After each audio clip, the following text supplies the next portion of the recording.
Today's Stripe Show podcast is brought to you by About Golf Simulators.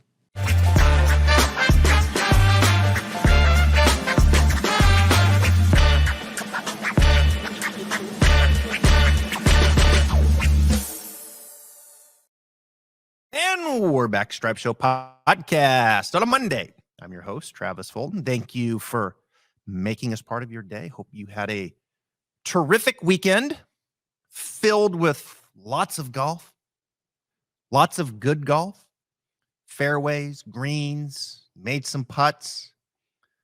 Got some nice messages from some students over the weekend. Couple personal bests. Those are great to receive. You know, on the weekend when someone reaches out and says, "Hey, I've been working hard. Really appreciate the lessons, and I shot a personal best over the weekend." Always love to receive those. You know who also played some golf this weekend and played really good? Viktor Hovland. Viktor Hovland rolled into Atlanta after winning the BMW championship, and he just kept it going, winning the tour championship by 5 shots, 27 under par, shooting 63 on Sunday. Now, he was paired with Xander Schauffele, who shot 62.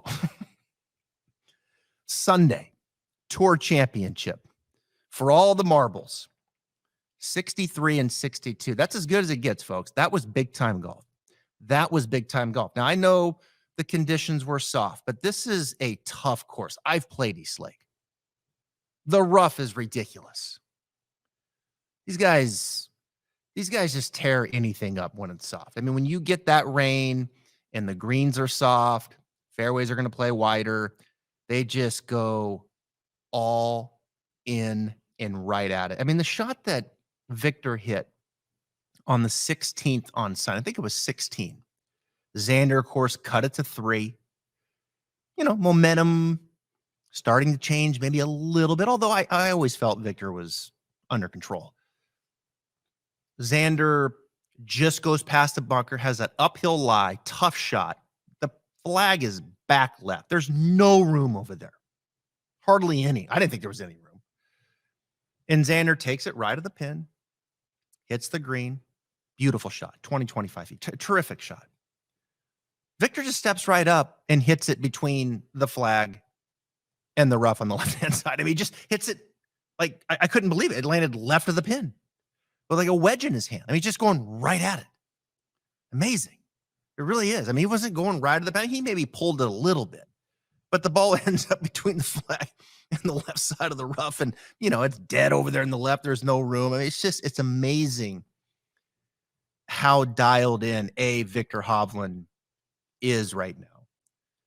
And B, when the conditions are soft, these guys just go right at it. I mean, they just take dead aim in the control they have over their golf ball. So Viktor Hovland, folks, right now, he's the best player in the world. There's no question about it. He won the BMW championship last week. He wins the tour championship this week, wins by 5. His 6th win on the PGA Tour. That goes with his win from Memorial earlier in the season. And Viktor Hovland has arrived, folks.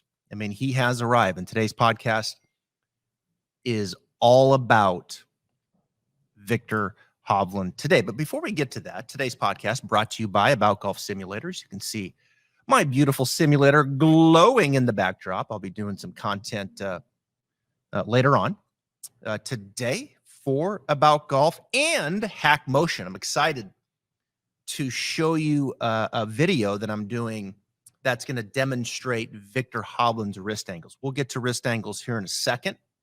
Got a lot of stuff that I want to share with you as it pertains to Viktor Hovland and his game. His short game changes, his putting improvement. I'm going to show you some stuff there. And then also his swing pattern and how he works those wrist angles and why they're conducive to hitting a power fade, which we see a lot of players do. And then also just how they're conducive to just being a wonderful ball striker in general and compressing the ball with his irons, which he certainly can do as well. Before we get to that, there really were 3, I think, big storylines here that comes out of Eastlake. Put the Ryder Cup aside. Those picks are going to come tomorrow. But there's three things in my head. Number one, Scottie Scheffler. I talked about Scottie Scheffler last week. I did an emergency pod on Friday talking about Scottie Scheffler's putting and what I saw the difference between where he was at the end of last year into the beginning of this year versus what we saw at Eastlake to start on Thursday. Scottie Scheffler, strokes gained tee to green, has been the best on tour. There's no one better. It's ridiculous how good of a ball striker Scottie Scheffler is and how good he is around the green. On the other side of that, his putting has been really bad. And it's easy, I think, when you're in that camp and when you're around that, just let it play out, right? Just, everything will be fine. Don't overreact. Let's not reach. Let's just kind of let it play out. As I've been watching Scottie over the last few months, to my eye, I was seeing the ball coming out of the heel. And I was texting with a lot of people out there on tour and close to the situation. And you could see the ball coming out of the heel. You could see the stroke starting to change its identity, and particularly coming through to post-impact. I'm not going to get into all those specifics. You can go back and watch the pod on Friday. I got a lot of good feedback. Thank you to Brandel Chambly, by the way, who gave it a big shout out on Golf Central on Golf Channel. That was great. On what we did there on Scotty's putting. And Colt Nose, I think, did on CBS as well. So I appreciate that. And I went deep on it. And it wasn't, I'm not attacking Scotty. I'm just looking at it and saying, this is a glaring difference between where he was at the end of last year versus right now. Like there's something wrong here. You have to address this and weed it out. And I don't think Scotty did. I think he ignored it. He didn't want to talk about it. He switched putter, I think, once or twice. That wasn't the solution. And he lost confidence. And I think it all bubbled up here to the weekend. And he, once again, was the worst putter in the field. Finished 30th. And it looked as bad as I've seen it. It just looked as bad as I've seen it. You could see it's become mental. Some really bad short strokes. And so I hope Scotty, over the next 2 or 3 weeks, cleans it up. I hope he watches the pod, because I'm pretty confident that if he watched it, he would get back to where he was at the end of last year. So that was number one. Scottie Scheffler kind of opened the door in many ways by not addressing his putting. He opened the door once again for someone to come in and win the Tour Championship. Number two, Xander Schauffele. No one plays Eastlake better than Xander Schauffele. If you go back to Tuesday's show with Keith Stewart, we talked about it. I said, look, if you're going to take someone down in -3, -4 start, it's Xander. Sure enough, Xander comes running up the leaderboard and once again just dismantles Eastlake. 67, 64, 68, 62. I mean, just incredible golf. But the third story, and the biggest story, is Viktor Hovland. No doubt about it. Viktor Hovland, folks, has arrived on the scene as the next world-class player. Viktor Hovland, I think, is on his way to becoming the number one player in the world, unless Scotty addresses his putting. Scottie Scheffler is the best ball striker in the world, tee to green. Viktor Hovland would like to have something to say about that, certainly in the last 2 weeks. But if Scottie Scheffler cleans up his putter, that would be one hell of a duo back and forth between those two. Because Scottie Scheffler at that point would no longer have a weakness. And he needs to make his putting no longer a weakness, because Viktor Hovland has no weaknesses anymore. What used to be his weakness with his short game is no longer a weakness. His weakness is gone. He has made it a strength. You know who led strokes gained short game at the Tour Championship? Viktor Hovland. That's remarkable. I give him big props to that. So let's get into Viktor Hovland. Who is Viktor Hovland? Where does this improvement come from? What did they do in the short game, in putting, and with the driver? We're going to get to all that. But before we get to that, I want to tell a quick story. about Viktor. I actually played a round of golf with Viktor Hovland back in 2019 at the Arnold Palmer Invitational in a Pro-Am. It was right after he won the U.S. Amateur out there in Oregon at Bandon Dunes. And he was just getting ready to turn pro. And he was in his Oklahoma State gear. And we went out and played and had a great day. Got to know Vic, obviously up close, watching him hit his shots. Fantastic display once again. I mean, I'm not sure if the dude's ever missed a fairway. I mean, it's unbelievable, watching him hit his driver, his iron game. You really couldn't see like if the short game was a weakness at that point. Like that wasn't, no one knew enough about him yet. You just knew that Viktor, there was something there. He was special, right? And I thought about that day, and Viktor and I stayed in touch a little bit. We exchanged some DMs after that, and I sent him a note this morning congratulating him, and I've known his coaches and this and that. In fact, I got to talk with his collegiate coach at Oklahoma State at the PXG College Showcase, and he was talking about when he was caddying for Viktor at the USAM that they were going up to these really tight par fours and these tough conditions, and a lot of these kids are hitting iron, and Viktor's just ripping his driver right down the middle. Like, can you imagine playing Viktor, winds blowing, tight fairway? I'm just gonna take my 3-iron and sting it out there, and then you get done with that. He's hitting driver, and he just busts his driver right down the middle, bouncing, tumbling down. I mean, what a weapon! And he continues to use it as a weapon. I think Viktor's gotten stronger, bigger. He looks like he can rip it out there longer now, and it's more effortless to carry it 300 yards. But just a wonderful driver and ball striker from his days at Oklahoma State to the U.S. Amateur and now on the professional scene. And I go back and I think about the time that I spent with him, the people that I know that know him. And there's a few things that come to my mind. Number one is Viktor Hovland is a very independent person. Coming from Norway, this is a guy, independent, tough-minded, deserves everything that he achieves, has worked his tail off, and has earned everything that has come his way. Nothing's been handed to him. And I think you could try to hand it to Viktor. You could say, hey, Viktor, I want to give you this. And he'd be like, no, I'm good. I will work and go earn it. That's his mentality. Very independent. Number two, extremely hardworking. You just get the sense that Viktor is going to outwork you. He's going to outwork you. And if he doesn't have the answer, the next thing that comes to mind, he's curious. He's got a curious mind. And I could sense that when we were spending the day together down there in Orlando. And I think when you get that curious mind,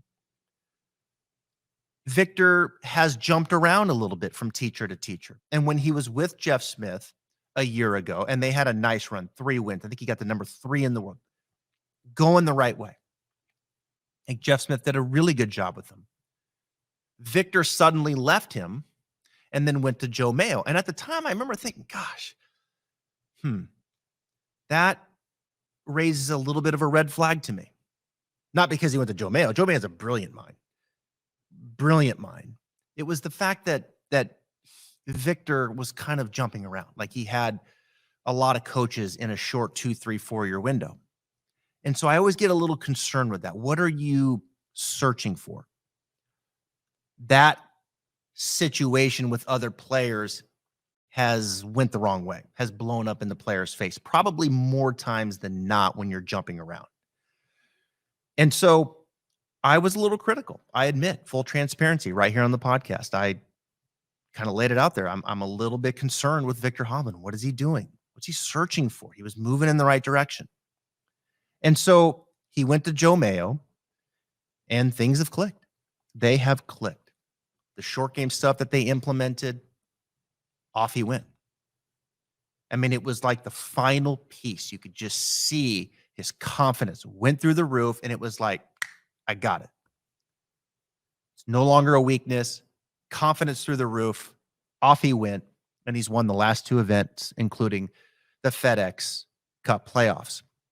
And so he's independent, he's hardworking, he's curious. And you know what the final thing is he's humble. I can tell you that. He's humble. He's a good guy. He's down to earth. He is very humble.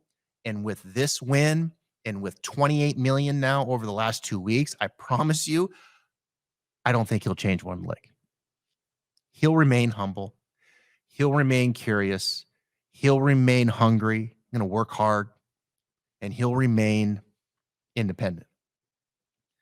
Viktor Hovland has arrived, folks, and it's cool to see. I want to get into his game now, and I want to start by looking at the journey of his short game.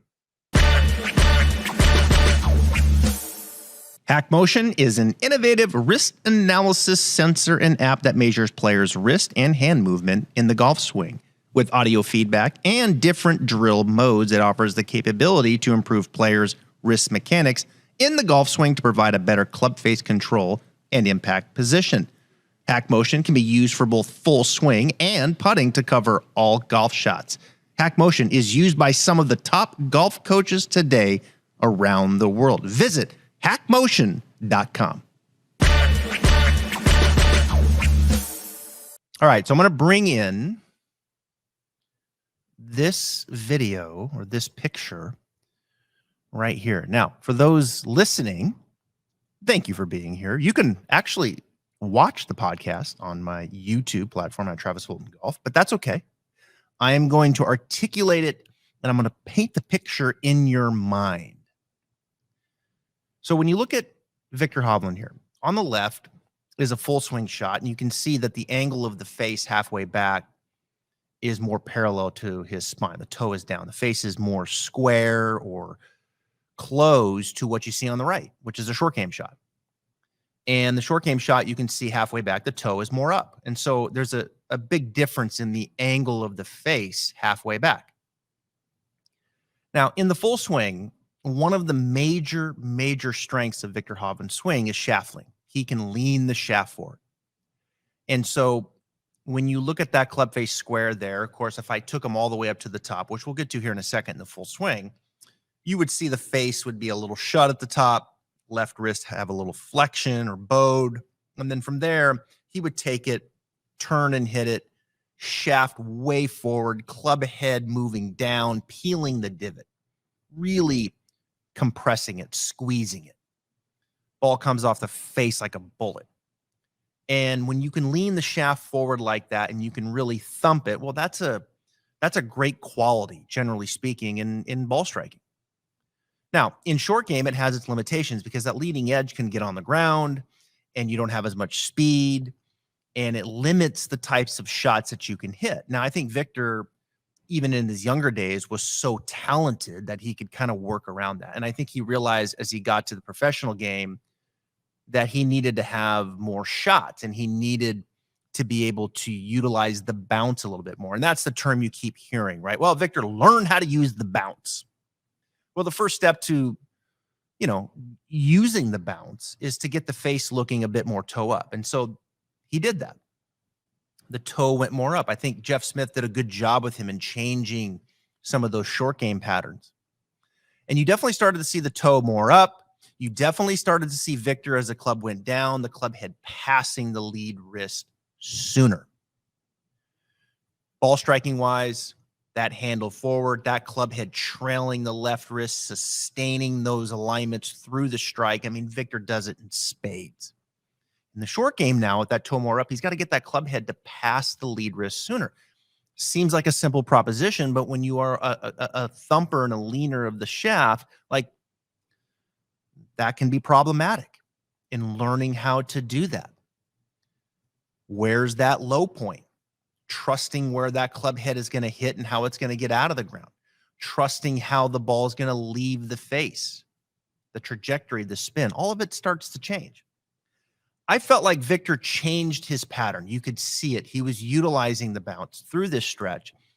He just always looked like to me that he just wasn't fully confident in the bottom, how the club head was going to hit and get out, fully confident in how the ball was going to leave the face with the amount of spin. Like it just always looked a little uncertain. He just didn't have full control of the ball yet. The technique looked better, but just wasn't in full control of the ball. And so you fast forward, and now we start to look at some of the things that came about with his time with Joe Mayo. And all of a sudden, we start to see something a little bit different. We start to see his head start to move towards the target in the backswing. So I've put up this sequence here. And on the top is Viktor Hovland on a little green side pitch shot. And this is when he was rotating the face a bit more and utilizing the bounce. And what we see here up top is the setup. His weight maybe just gently left. He swings his arm back, rotates the face. His body looks pretty much the same, pretty much in that same starting position. Now the club comes down. He's pretty much in that same starting position. And as he would turn through from here, he would just turn his chest. The club head would hit the ground. It would pass the lead wrist sooner, and he would hit a shot utilizing the bounce. And now when you look at the bottom, what you see is you see arm swing go back, and his head and his body go towards the target. His head moves physically towards the target. His left knee is flexing more down ahead of the ball towards his target. So he's putting more pressure left as the club goes back. Same wrist angles, same club face. And now from there, as the club falls, he has even more weight left. And then he lets that club head hit. Club head passes the lead wrist, and he goes with it much the same way as he did in the upper sequence. The biggest difference here is when you look at Viktor now, over the last 3, 4, 5 months, is you see this effort to maybe, yes, put a little more weight left at address, but as he swings the club back, to move his body more towards the target. And then from there, let the club head come down, hit the ground, and turn and let it release past the left wrist. No different again than he did the upper. It's just that move that he made in his backswing. And so what's been fascinating is that since doing this, Viktor, the attack angle, yes, probably more down. The bottom of the arc, sharper, maybe a little more V-shaped, and more spin. And so he has now, since doing this, at least to my eyes, looks like he's gained full control of the golf ball. It doesn't look like he's guessing maybe the bottom of the arc. It doesn't look like he's guessing on how the ball's going to leave the face with spin. Like he just looks in control of the ball by this move, moving towards it as the club goes back. Steepen the attack angle, sharper bottom of the arc, more spin. Off he goes. I mean, it's been incredible. His short game has improved considerably through this change. And it's been a journey. It's been a journey. Starting with get the face open. Let's get some bounce. Let's get some relief at the bottom. Club head passing the left wrist much sooner than the full swing. And now this with the body movement. And so off he goes. His short game, huge improvement. I think it's one of the big stories of the year. One of the big stories of the year. Huge improvement. The other thing that's improved, I think, over the last couple years has been his putting. Now look at this. I'm putting a video up of Viktor going through his routine of his putting before a round. And what he's doing here is he's using his feet and a level to start calibrating a couple different things. So I'm going to play this again. Look at this. He's using his feet, then he kind of kicked the level over, and now he's using his fingers. He's going through aim point. We've talked about aim point a lot here over the last couple of years. We even talked about Tour Read, which is a new system out there. Some similarities, but some differences. Ralph Bauer, the owner of that. It's been interesting to learn about that. But Mark Sweeney with aim point, he's got so many guys using this. And I think aim point has really helped Viktor Hovland. I do. Because I think, number one, when you see Viktor straddling that line, he's got his right foot on one side, left foot on the other, and he's kind of just standing there. He's trying to figure out which foot is higher, and he's doing that here on the practice screen. And then he brings that level in, and he lays the level across perpendicular to his feet, and his level's like, yep, left foot's higher than the right. But in addition to that, here's the percent of that slope. Is it a 0.5%, 1.5%, 2%, 2.5%?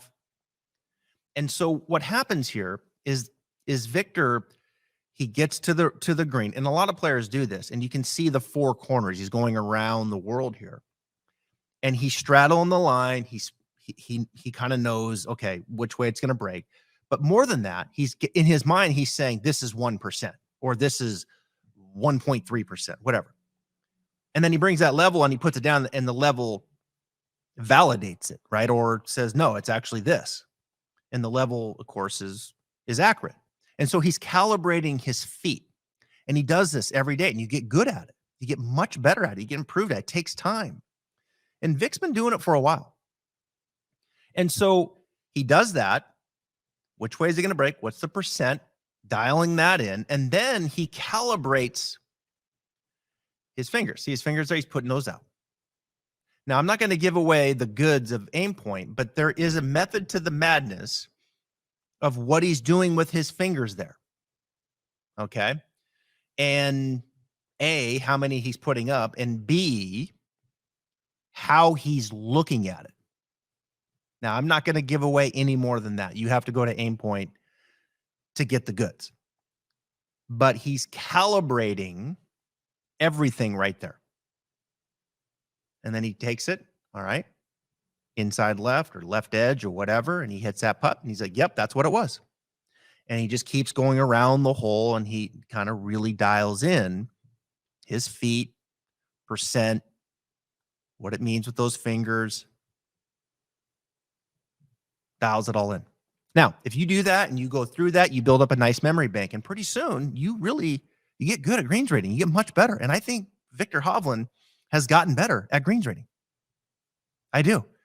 You look at his stats statistically, they have improved since turning pro a few years ago. I believe he was strokes gained putting last year around 28th. This year, he's 51st. He also uses Eduardo Molinari for his statistics. And I bet you one of the stats that they looked at as they started weeding out how Viktor could get better, and of course his short game was the most glaring, but I bet you it was, you got to make more putts inside of like 8 feet. Like, we got to make more putts, 8, 9, 10 feet, somewhere in there. And he has. And he's made more putts now in the last couple years from that distance. And he's made more putts in general later in the tournaments. Round 3, round 4. His putting in round 4 has been the best that it's ever been in his career. So I think he's gotten better from a greens rating standpoint. I think he's built up that memory bank from hard work, discipline, going through this. And then I think as a result of that, he's making more putts that he needs to make in hole inside of 8, 9 feet, 10 feet, what have it. And now you add the improvement of the short game, and now he's becoming a bulldog late in tournaments in round 4. And I think that just might be the most scary of it all. And we're going to get to a swing here in a second, is when you look at Viktor Hovland, okay, his short game is better. His putting now is upper third of the PGA Tour. And he wants the ball late. And he wants the ball in his hand late, round 4, and is going to make big putts. Those are big putts down the stretch that he was holing. Viktor Hovland shot 63 on Sunday with a big lead. That's big time. There's certain guys on the PGA Tour that want to get to that moment, and then they want the ball in their hand, and they're going to put their foot on your throat, like Tiger. Viktor Hovland strikes me that way. I'm telling you, he strikes me that way. If I had to pick someone and I had to put their ball in the hand late to win a tournament with a lead, Viktor Hovland is on the short list now with his improvement around the green. One of the best players, but also he knows and I want the ball late. I'm comfortable. I'm comfortable late. That is a big time combination. Attention golfers, if you're looking to upgrade your game with a set of high quality clubs that are blazing fast, beyond forgiving, and beautifully made, check out the all new PXG Gen 6 golf clubs. Not only are they easy to hit, they deliver outstanding distance and incredible accuracy, lowering your scores and bringing you more fun on the golf course. What more could you want? Schedule your Gen 6 fitting today at pxg.com or by calling 844-PLAY-PXG. And then you factor in, watch this, you factor in his swing. Oh, yeah, he's one of the best ball strikers in the world. Watching him hit the driver is special. It really is. I mean, the guy just hits this perfect power fade. It's not a weak fade. It's a power fade. It's a power fade because the face is strong. You look at the face at the top. The face is looking up to the sky. The left wrist has a little flexion to it. Like, that is a strong position. When you get the face in that kind of closed position, then you can kind of turn, get the face looking a little left of the target line, but it's kind of bowed. It's strong, right? He's not holding on to the face. He's not trying to hold the face open. In fact, he gets the face closed at the top. And then from there, he turns, and as he turns, that wrist angle still flexed, little de-lofted at the bottom, looking left of his intended target line. And so it starts there, really strong club face position, no hang on, no wipe. And he just rotates left, so the path is left of that, and then the ball just curves back to the right. And the other thing that helps him hit the power fade with the driver is his attack angle. His attack angle, he's able to get his attack angle even up a little bit, which I think is pretty cool, considering that when you look at his left wrist flex and you can really thump down with your irons and have a little steeper attack angle with the irons. I think he manages it beautifully when he gets to his driver, and that he's really able to get that left shoulder kind of up and out of the way. He extends his spine extremely well, and he gets that attack angle to be a little bit up, a little bit ascending, which helps that fade. Because when you hit up on it, it moves the path to the left. So generally speaking, for every degree you hit up, it effectively moves the path 1 degree to the left. And so with this strong left wrist club face position, he's able to take that strong club face and he's able to get it to look a little bit left with no wipe. And then he's able to continue to rotate hard to the left, but also get the attack angle slightly up. It's a wonderful way to hit a power fade. Now, I will warn you that if you were going to go down this path of A, getting the club face that closed, and B, getting the left wrist that flexed, you better be able to get the hell out of the way at impact. You better be dynamic, right? You better be able to get out of the way. And Viktor does. I mean, he gets out of the way. I mean, look at his left hip is out of the way. His left shoulder, yes, is working up, but his chest is turning. His head is swiveling. He's opening up. He's getting out of the way so things can turn the corner back to the left. And so that's kind of how his swing works in hitting that power fade. It's a really wonderful, it's a wonderful pattern. You see a lot of tour players do it. I think it can be a bit of a high speed pattern, right? Like DJ does this. Koepka has some flexion at the top. Spieth has some flexion in the left wrist. I mean, at some point, you've got to get some flexion in your lead wrist at the bottom. Now, do you have to do it right here at the top? No, you don't. Do you have to do it as much as Viktor Hovland does? No, you don't. But when you come down, is it helpful to get a little bit in transition and coming down? It is. But even there, you don't have to. I mean, you could argue, right? Phil Mickelson doesn't. Phil Mickelson kind of pulls down, got some extension in his wrist. I wouldn't teach that.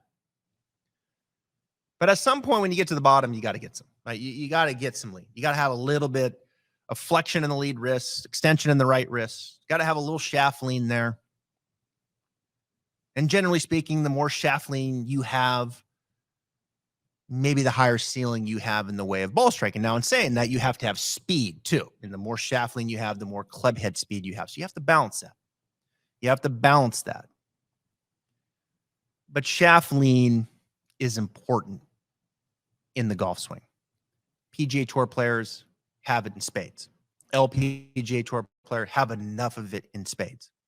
They don't swing as hard. They're not going to have as much. And so you take those things into consideration. But Viktor, I mean, my goodness. I mean, it's just incredible. The other thing that is always of interest with Viktor Hovland in his swing is that, A, it looks like he's kind of coming over the top, right? It looks like he's kind of coming over it with his hand path. He is. But the shaft is still shallowing out, folks. When you look at Vic, he kind of gets it in a touch, but he hinges the shaft vertical. That shaft is, it's not exactly vertical, right? But the butt of the club is pointing inside of the ball target line. It's not horizontal, right? It's not laid off. It's towards the vertical side. I think Viktor at the top, when you look at it, has gotten a little bit more dynamic in his turn. I think he's gotten stronger. I think the club has lengthened out. In fact, I think he's even got it a little more laid off when I played with him, or excuse me, across the line when I played with him in 2019. You can see the club's kind of pointing to the right. And I think he's okay with that. It's a bigger, more dynamic turn. And I think a lot of that comes from trying to get him a little bit deeper too. I think Jeff Smith probably got him a little bit deeper where that left arm is a little bit more around him, not as upright. That's important because this move right here is one of Viktor's staples. Watch this. His hand path works back out in front of him. His hand path doesn't work straight down. If there's one person that doesn't pull down on the club from the top of the swing, it's Viktor Hovland. His hand path goes out. And as it goes out, that left wrist still has that flexion, that right wrist still has that extension, and the shaft pitches back. Look at that shaft now. Like 45. That's a huge shallowing move with his hand path going out. And as his hand path goes out, that goes beautifully with his rotation, and he just gets the hell out of the way. I mean, it's big time stuff. It's big time rotational. The last thing I'll say when I think of Viktor Hovland's swing is it's an aggressive swing in the context that it has a big change of knee flex.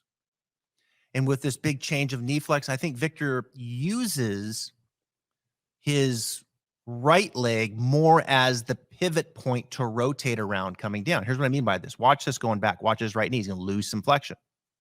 When he loses flexion, you can see the window open up between the knees.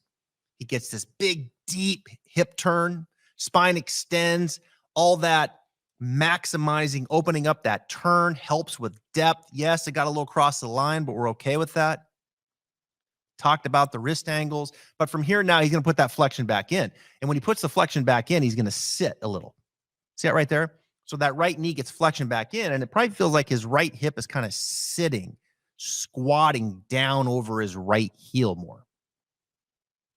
And you might be thinking, well, wait a minute. If he did that, wouldn't he be hanging back? He's still shifting weight. It's just different. It's kind of more of this sit and kind of almost kind of fall left, putting pressure left more gradually on the downswing and through impact versus, say, some terminology that you might have heard before, which is kind of a bump, where the hips kind of bump lateral and then the upper body kind of hangs back in transition. Viktor's not doing that. He doesn't want all that. He wants to be able to kind of sit a little, right hip sit over the right heel, put some flexion back in that knee. And as he does that, yes, the weight's going to kind of fall left. And as it's falling left, the left knee's peeling away and opening up. And as the left knee's peeling away, the left hip's going to open up. And as the left hip opens up, now the left shoulder is going to open up. And as the left shoulder opens up, the spine's going to extend so he can kind of get the club head up out of there. And that's how it works. That's how he rotates and gets out of the way. Strong, strong swing. And I think in many ways, kind of represents a lot of the modern terminology that you hear in the way that it's taught. Can everybody swing like Viktor Hovland? No. Can we learn from Viktor Hovland? Yes. I think the short game is a very interesting discussion and one that so many people can benefit from. But when I use Viktor Hovland as an example in my teaching, what I'm trying to do more times than not is I'm taking an amateur player who gets the face open and or has a lot of extension in the left wrist, cupping him. And so I'm trying to get the club face more shut and put some flexion in the left wrist, but that doesn't mean I'm trying to get it to look like Viktor Hovland. It just means I'm moving it more in that direction. And so when I still see a fair amount of open faces, I still see a fair amount of extended lead wrists and at the top of the swing and or coming down on the downswing. Yeah, I use Viktor as an example. Hey, look, let's get the club face a little bit more shut. Let's get some flexion in the lead wrist sooner. Let's try to get a little more of that swing shape that might, look like Viktor Hovland, but is not as it's not going to be as dynamic. It's not shallowing as much, and his hand path not working out as much with all this crazy rotation. It's just perhaps maybe moving a little more in that direction. And so I think there's a difference when you suggest these things. It doesn't mean that we're trying to get them to hit it exactly like Viktor Hovland or Dustin Johnson. In some cases, it might. That person might be a good enough athlete to do those things. But in most cases, it's just we're just moving the needle that way. Hopefully that makes sense. Viktor Hovland, man, I think he'll get there. I do. I think he'll get to the #1 position in the world unless Scotty Scheffler watches the pod and changes his putting exactly how I laid it out there from last week. But man, when you can hit it like Vic, driver, iron, and now your short game is the way that it is. He led strokes gained around the green. Best players in the world. He led it. #1. And his putting is, upper third already. And you're a dog late. Like situationally. That's he's a dog. I mean, he's got it. I don't know, man. I think Vic's gonna get there. #1. I wouldn't want to play him in the Ryder Cup. I can tell you that. I would not want any piece of Viktor Hovland in the Ryder Cup. All right, that's enough. We made it, folks. Tour Championship, it's over. Hang in there. The tour starts again in a few weeks. We'll turn it right around. Season-long race. But I got some good content coming your way. We're going to do a little recap on some of the bigger stories, some of the bigger changes that I talked about. We're going to bring that back as well. We're working on a pretty cool guest list with a lot of players. In addition to that, I've got Dana Dahlquist joining me next week. Chris Como will be coming back soon. I am working on Joe Mayo. He doesn't do a lot of media, but maybe I can put him in the headlock enough to come on and share some stuff with us this fall. I've got a lot of really good teachers coming on here in the next couple months, along with players and, of course, general discussion on what's happening in the world of professional golf, which, of course, who knows, right? What's going to happen, PGA Tour and Live Golf. Final note here, I'm actually, David Ledbetter will be in my studio. He was supposed to be this week, but with the hurricane coming, we postponed it. So we're going to be getting him in here probably mid to end of September for an in-person podcast with an audience, which is going to be really cool. So I've been working on a number of guests that we'll be having in the studio, elevating the podcast even further. We appreciate you being here. Last week was a big week. Please leave a rating. Tell your friends. We're going to stay with you here all through the rest of the year into the winter. Lots of cool stuff planned. Stripe Show Pod. I'm Travis Fulton. See you tomorrow.